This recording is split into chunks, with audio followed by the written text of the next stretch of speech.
Hai, bersama lagi dengan Chef Shah meletup ke Babung, guys. Okey, hari ini Chef Shah nak kongsi resepi ikan lemak padang, guys. Ikan apa? Ikan bawak emas, guys.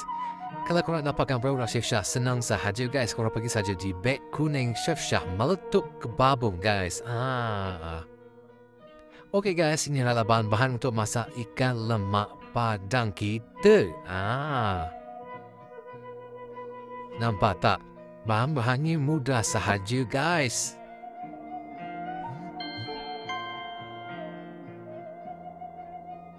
Okey, guys, mula-mula sekali kita blender lah 8 biji bawang putih dalam 2 inci halia dan juga 2 biji bawang merah, guys. Ini adalah portion untuk 2 ekor ikan bawal, guys. Sebab tu kita mulakan sedikit cili padi merah dan juga cili kering. Lemak pada perlukan cili kering. Tapi kalau korang suka pedas, korang letaklah lebih cili padi merah tu, guys. Sebab tu korang blender lah bahan-bahan tersebut sampailah lumat.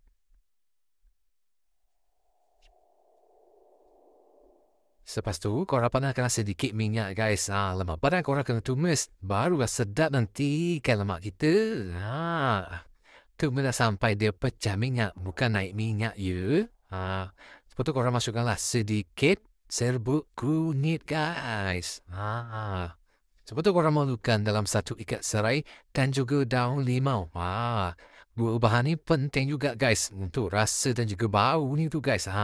Untuk menggunakan kerja Chef Shah menggunakan pis asam jawa daripada Adabi, guys. Mudah, tak payah nak perah-perah lagi asam jawa tu. Sebab tu korang masukkanlah air. Tak kalah pakai-pakai macam itu, guys.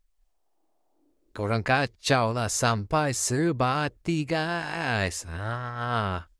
Bila dah mendidih nanti, korang masukkanlah nanas. Okey, guys, kalau korang nak tahu, lemak padang ni tak ada nanas. Tapi Chef Shah suka nanas. Chef Shah masukkanlah nanas. Sebab tu korang malukan terong, guys. Lepas tu korang masukkanlah serbuk perasa dan juga garam. Kita tak pakai gula, ya, masak lemak padang ni. Bila dah mendidih kuah kita tu, korang masukkanlah ikan bawal kita. Hidup lagi tu, Chef Shah.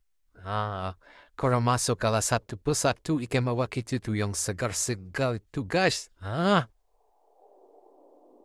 Hey, main-main pula Chef Shah kita ni.